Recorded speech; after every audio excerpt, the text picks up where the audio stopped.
Yeah, my name's Patrick Waterson, and I'm Professor of Human Factors and Complex Systems here at Loughborough, and I'm the joint principal investigator with another colleague, Dr. Georgina Cosma from Computer Science, on a project known as iSearch. iSearch is a project which is funded for 2 years by the Health Foundation. The background to this work is in maternity, and in particular black and ethnic minority mothers and their families. We know that something like the rate of maternal death amongst black and white ethnic minorities is about 5 times what it is compared to, say, white or other populations. A lot of that information is held by the Healthcare Safety Investigation Branch, who are our partners in the project, and that's held in investigation reports. So there's roughly 2 tasks which we're undertaking in the project. One is to look at the investigation reports and code the contributory factors that contribute towards maternal death, other events like stillbirth, for example, and particularly to look at ethnic minority data for what is it different or relevant to, say, other different types of populations, including white populations. Some of those contributing factors can be things like, for example, obviously ethnicity. Some of the factors can also be about the quality of care that these women and their families receive once they're in a maternity unit, for example. Things like, for example, how many times their failure to communicate with the patient happens, how many times they don't escalate a problem when it comes about. That data already exists. What we want to do use that is to train an algorithm or a set of algorithms. This is where the machine learning part comes in, to actually automatically or automate the process of coding those investigation reports, extracting the information, and then giving us more detailed, fine detailed information about how factors contribute and how they interact with one another and how they compare across different types of ethnic minorities and black populations in the UK. Hello there, Patrick.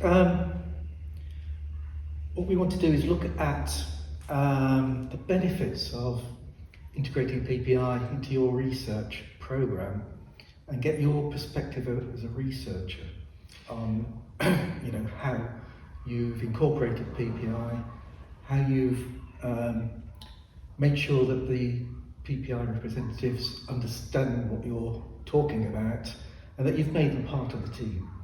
Okay, that's right. I think it's probably important to say that PPI is absolutely essential to this project.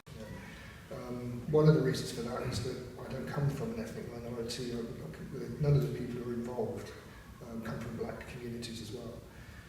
So it was essential right from the onset when we actually started to put together the proposal. We contacted our RDS service in Leicester, and they put us in contact with some other black women and families who actually helped us write and shape the proposal, if you like, and actually provided a lot of insights into maternal services, which we wouldn't have got if we hadn't asked them about it. So I think they've been there right from the beginning. I think it's really important that they're there throughout the whole lifetime of the project as well, providing advice about support.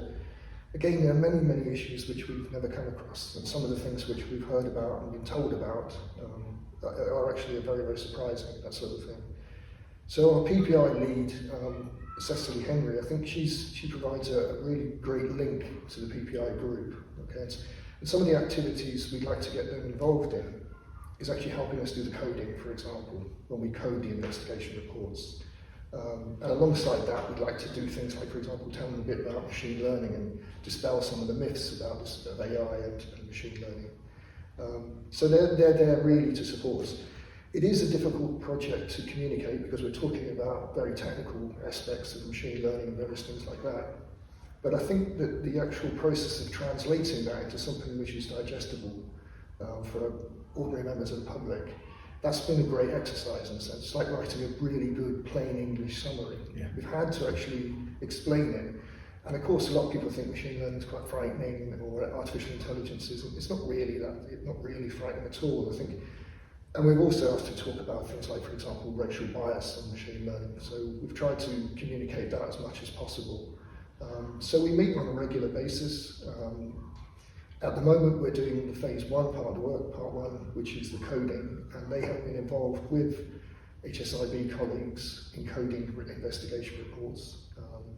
And we expect to hear more about their lives and their experiences in maternity services all the way through the project. I think that's really very important. Yeah. You've got your group there, and you've mentioned a few challenges. What do you think your biggest challenge has been? I think from the obvious challenge is that, being white, being middle class, being British, I don't really have much insight into, say, communities which are made up of black and ethnic minorities. So that's been a big steep learning curve, I guess. But it's been absolutely fascinating, it's been really interesting because it's a two-way process. They're learning from us about what activities we get up to as well. So it's quite challenging in terms of dealing with those sorts of situations. And sometimes the situations are quite tricky because as a white man, you're not quite sure what terminology to use sometimes. When we first started the project, we were allowed to use in the call for proposals. It was called, the term BAME was used, for example, and that's no longer used.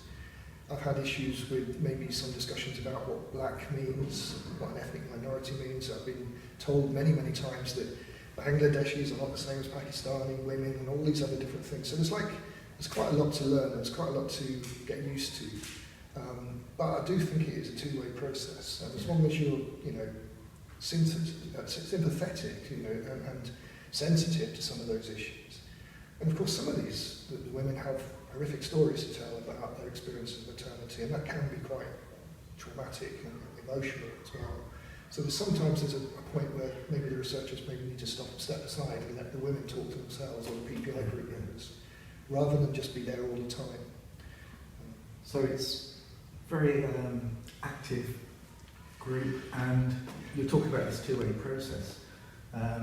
You must have benefited from this process.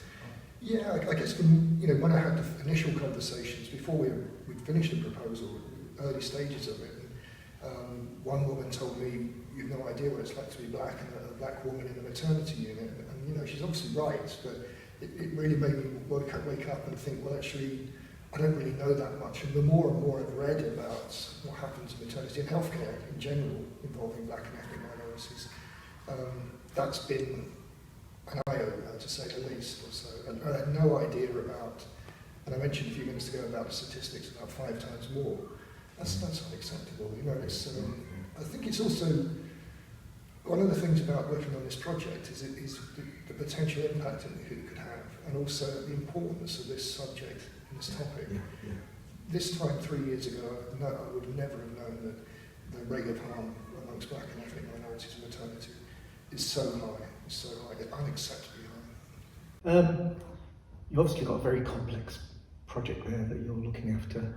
What general advice could you give to other researchers who are entering into this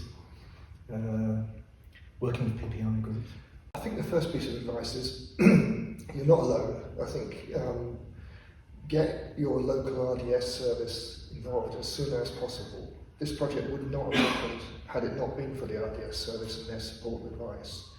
I think it's been clear about roles and the clarity about what PPI, what type of PPI you've got involved. So Cecily Henry is also a PPI lead, but was a co-partner, was a partner when we wrote the bid, and she did actively comment on sections of the proposal. She shaped how we do PPI as well in terms of the group, the core group, and also the group our steering group, which we're just forming at the moment. So they need to be quite clear about those roles as well. I mean, we wrote the academic part, the scientific part, but as I say, the bit which reaches out to patients and other communities, that was really very well helped by not only the RDS but also the PPI group members. So I think there are challenges, in setting up PPI. You need to be sensitive, you need to be openly listening to some of the things that you'll hear from black and ethnic minority communities. There may be sometimes elements of miscommunication. After all, I'm an academic, I work with academics. I'm not used to communicating with other outside members of the public, outside of my own family or friends or whatever it might be. Some of these women will have had traumatic experiences of the NHS and will want to talk to you about those things.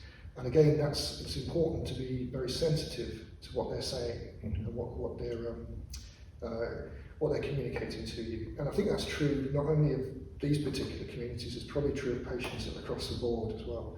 So the pre-award stage, it's very important to... It's never too early. I mean, once we, when we got the call that was issued, I had some early warnings the call was coming out. The first thing to do was to contact the RDS and to say, this is what we're thinking about, get a plain English summary together, circulate that's via NIHR and talk to patients as soon as possible. And that can be, again, I'm not used to talking to patients, but it was enlightening and it was also tricky at times, that sort of thing. But that's what you should probably expect. But you've got loads of advice you can get from RDS. They're good, very good.